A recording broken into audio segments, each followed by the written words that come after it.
So hi viewers, మనకి ఇక్కడికి వచ్చేసి మన ప్రధాన అర్చకులు అనేది ఇక్కడ గుడి యొక్క ప్రాముఖ్యత, ప్రాధాన్యత, దీని యొక్క విశిష్టత గురించి తెలుసుకుందామండి. సార్ మీ పేరేం పేరు సార్? దేవగిరి లక్ష్మణ. సార్ చెప్పండి సార్. శ్రీ చండికా సోమేశ్వర స్వామినే నమః. శ్రీ లక్ష్మీ నృసింహస్వామినే నమః. క్షీరాద్రీశ్వర మౌనివర్య తపసా సంజాత సోమేశ్వర దుఃఖధ్వంసక నారసింహ సహిత శ్రీచండికా వల్లభ సుబ్రహ్మణ్య మహాగణేశ హనుమద్భాలే భవక్తావృత వందే త్వాం కరుణాసముద్ర భగవాన్ శంభో సదా పాహి మాం. ఈ క్షీరగిరి క్షేత్రం పూర్వము దాదాపు 1000 సంవత్సరాల క్రితం నుంచి ఈశ్వరుడు తర్వాత విష్ణుమూర్తిని ఆరాధింపబడుతున్న భక్తుల చేత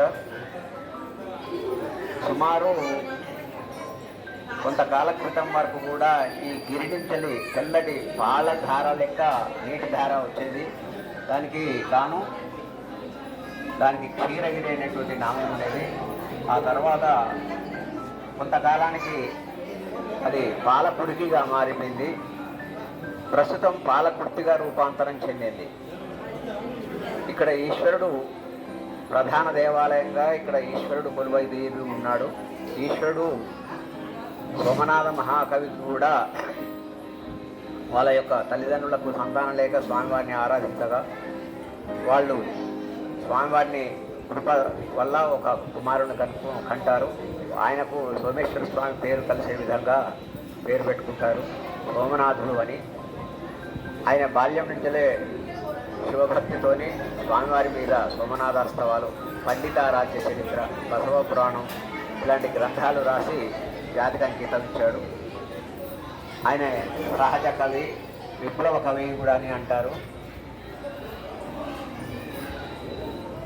ఈ స్వామివారి యొక్క దగ్గరికి వచ్చేటువంటి భక్తులు అత్యంత నిష్ఠతోని వచ్చి స్వామివారిని ఆరాధించి స్వామివారికి అభిషేకించి వెళ్తూ ఉంటారు. గతంలో దీని యొక్క ప్రాచుర్యం అంతగా లేకపోవడం వల్ల జనాలు అంతా రాకపోయేది. ప్రస్తుతం మీడియా పరంగా అడ్వర్టైజ్మెంట్ బాగా అయ్యి ఇక్కడ స్వామివారి యొక్క కొలువు ఉన్నారు అని శివకేశ్వరులకు భేదం లేదన్నట్టుగా ఒక గుహలో ఈశ్వరుడు లింగాకృతిగా వెలవడమే కాకుండా పక్కనే ఇంకో గుహలో నామాలాకృతిగా నృసింహస్వామి వెలిసాడని, వీరి ఇరువురికి కూడా పూర్వం నుంచి చేసినటువంటి భక్తులు, ఆరాధించినటువంటి భక్తులు ఎంతో వ్యయ ప్రయాసలు కొట్టుకొని గిరి చుట్టూ తిరిగి తరించేటువంటి వాళ్ళు. అప్పుడు ఒక వృద్ధురాలకు స్వప్నంలో సాక్షాత్కరించి మీరెంతో వ్యయ ప్రయాసాలు కూడా కొట్టుకొని గిరి చుట్టూ తిరుగుతున్నారు, సులభమైనటువంటి మార్గాన్ని నేను ఏర్పరచుకుంటున్నాను, మీ యొక్క భక్తికి మంచి విశ్వాసంతోనే మీరు చేసినటువంటి భక్తికి నేను మెచ్చుకొని నా దగ్గర నుంచే ఒక మార్గాన్ని ఏర్పరచుకుంటున్నాను అని ఆజ్ఞ ఇచ్చాడట. ఆ విధంగా స్వప్నంలో సాక్షాత్కరించి చెప్పినటువంటి మాటలు విని ఆ వృద్ధురాలు రోజు వచ్చేటువంటి భక్తులకు ఆ విషయం అంతా తెలియజెప్పి స్వామివారి యొక్క మహత్వం ఎంతుందో చూసిద్దాం పదండి అని చెప్పి వచ్చి పైకి వచ్చి చూసేసరికి ఒకటే ఉన్నటువంటి గుండు చీలిపై ప్రదక్షిణ మార్గం ఏర్పడింది.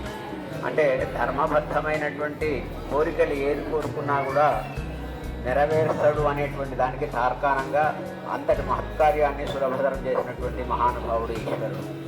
కాబట్టి ఈశ్వరుడు ప్రధాన దేవాలయంగా ఆయన అభిషేక ప్రియుడు కాబట్టి అత్యంత భక్తి శ్రద్ధలతో ఉదయాన్నే స్వామివారి సన్నిధానానికి వచ్చినటువంటి భక్తులు అత్యంత నిష్ఠతో వచ్చి స్వామివారికి అభిషేకం చేసి ధరిస్తూ ఉంటారు.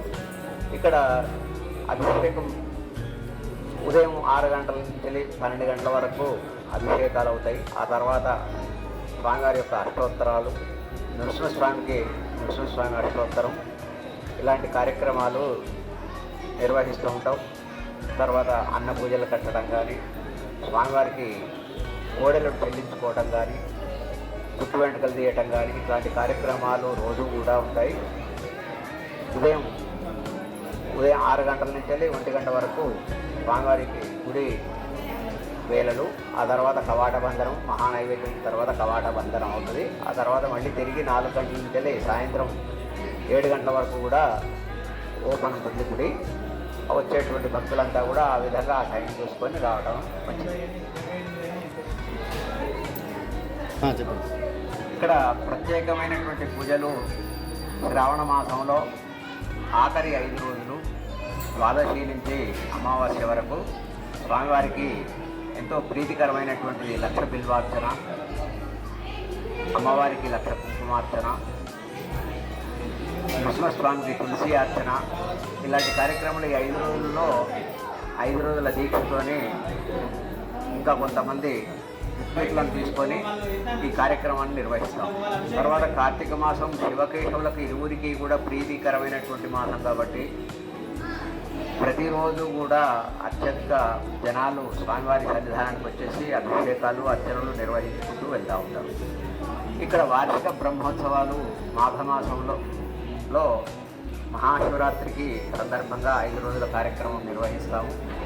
ఆ 5 రోజులలో మొదటి రోజు ధ్వజారోహణ కార్యక్రమం ఉంటుంది. ఆ తర్వాత 2వ రోజు కళ్యాణం, 3వ రోజు స్వామివారి రథంలో ఊరేగింపు జరుగుతుంది. తర్వాత సదస్యం, జోలారోహణ, ఆ తర్వాత అగ్నిగుండాలతోనే ఆశాంతమవుతుంది బ్రహ్మోత్సవాలు. ఇక్కడ స్వామివారి వెలవడానికి కూడా ముఖ్య కారణంగా ఇక్కడ ప్రశాంతమైనటువంటి వాతావరణంలో సప్తమహర్షులు కొలువుదీరి ఇక్కడ ఉన్నటువంటి ప్రశాంతమైనటువంటి వాతావరణంలో వాళ్ళు తపస్సు చేయగా మీరు ఇక్కడ వెలవాలని వారు కోరుకున్నప్పుడు ఈశ్వరుడు వెలిశాడని, ఇప్పటికీ కూడా వారు రాత్రి వేళలో అదృశ్య రూపంలో వచ్చి స్వామివారిని ఆరాధిస్తారు అని చెప్పే ఒక నానుడి కూడా ఉంది. ఇక్కడ ఈ ఈశ్వరుడు వెలిసినటువంటి గుహలే కాకుండా పక్కనబడి ఇంకా గుహ ఉంది.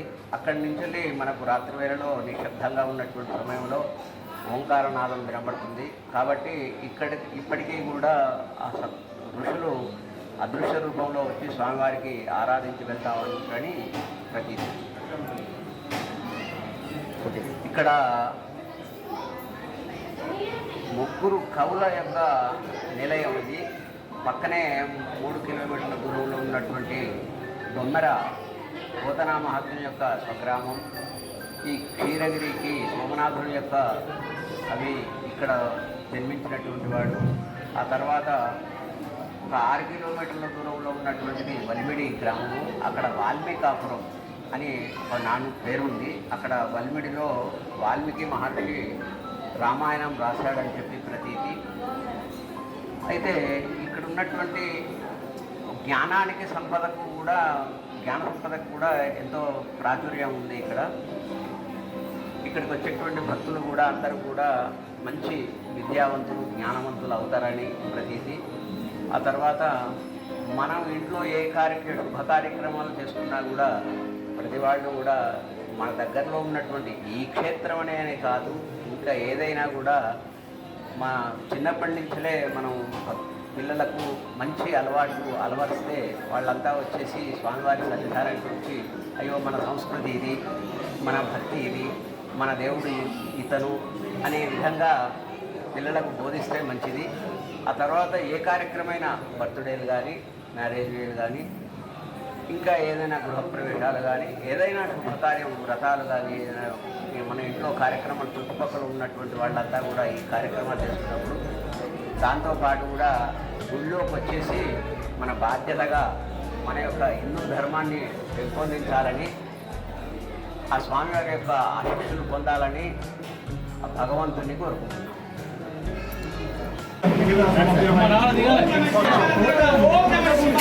ఓం నమః శివాయ, ఓం నమః శివాయ, ఓం నమః శివాయ, ఓం నమః శివాయ, ఓం నమః శివాయ, ఓం నమః శివాయ, ఓం నమః శివాయ, ఓం నమః శివాయ, ఓం నమః శివాయ, ఓం నమః శివాయ, ఓం నమః శివాయ, ఓం నమః శివాయ, ఓం నమః శివాయ.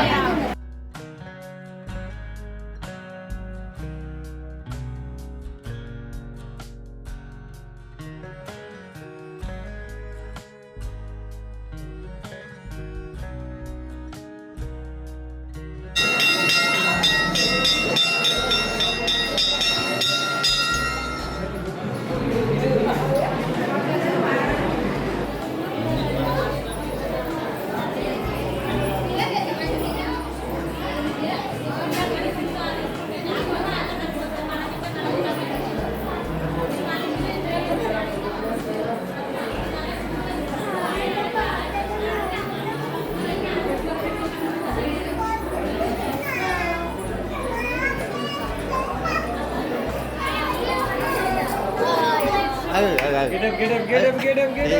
కదా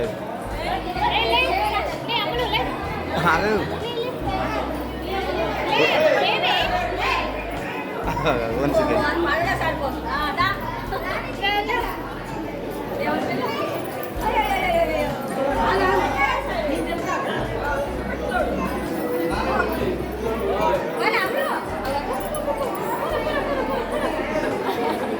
ఏంది ఇప్పుడే అలవాటు నేర్చుకున్నావు. షాపింగ్ చేయడం పైసలు వదిలి పెడతలేదు, కింద పడ్డా కూడా.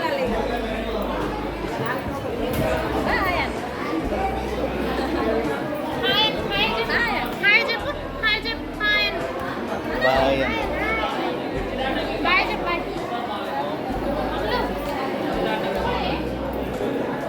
యాక్షన్.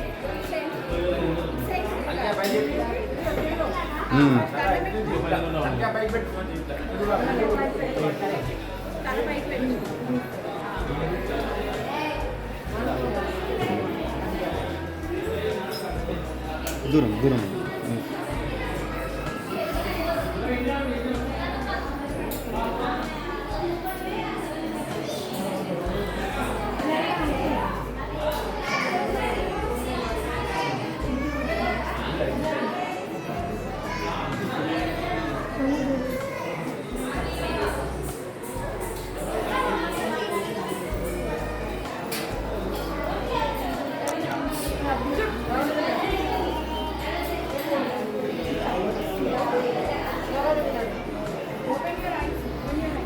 ఓం నమ శివాయ, ఓం నమ శివాయ, ఓం నమ శివాయ, ఓం నమ శివాయ,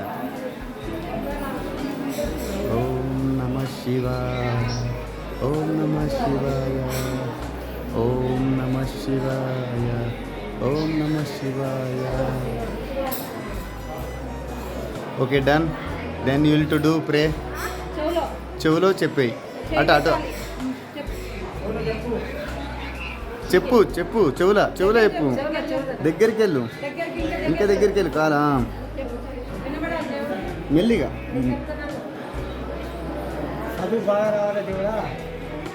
చెప్పని చెప్పు.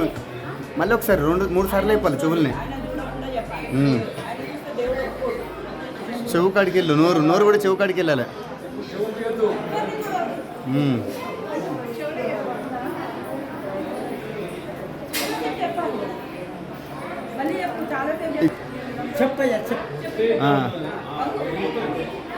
ఎస్.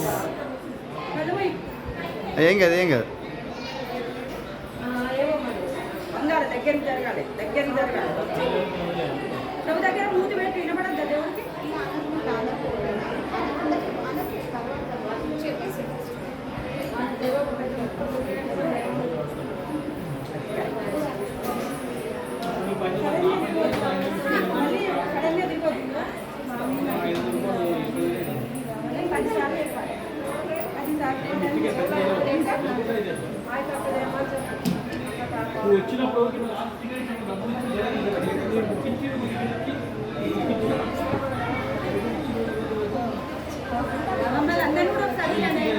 ఓకే. చూస్తున్నారా వ్యూయర్స్, ఈ బుడతడు కోసం వీళ్ళ ఫ్యామిలీస్ ఎంత ఇబ్బంది పడుతుందో, వాడు ఇక్కడే ఎంత ఇబ్బంది పెడతానంటే ఇంట్లో ఇంకెంత ఇబ్బందో నేను ఎక్స్పెక్ట్ చేయలేము. నేను చెప్తలేదు, ఎందుకంటే వాడు నాకే ముచ్చట చెప్తానే నాకు స్పీకర్ షోలో పెట్టిండు. సో నీ పేరేం పేరు? చిరంజీవి ఏం పేరు? What is your name?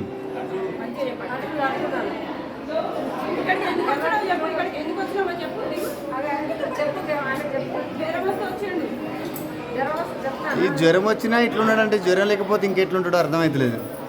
ఇప్పటికే జిమ్నాస్టిక్లు వేస్తున్న చిరంజీవి. చరణ్ తరుణ్. ఇగో ఈ తరుణ్ రాజు, మరి ఏ దేశానికి రాజు మాత్రం తెలియదు, కానీ ఈ రాజు గుణాలు అయితే బాగున్నాయి. ఇవాళ సిపాయిలకు మాత్రం చుక్కలు చూపిస్తాడు. Okay, thank you.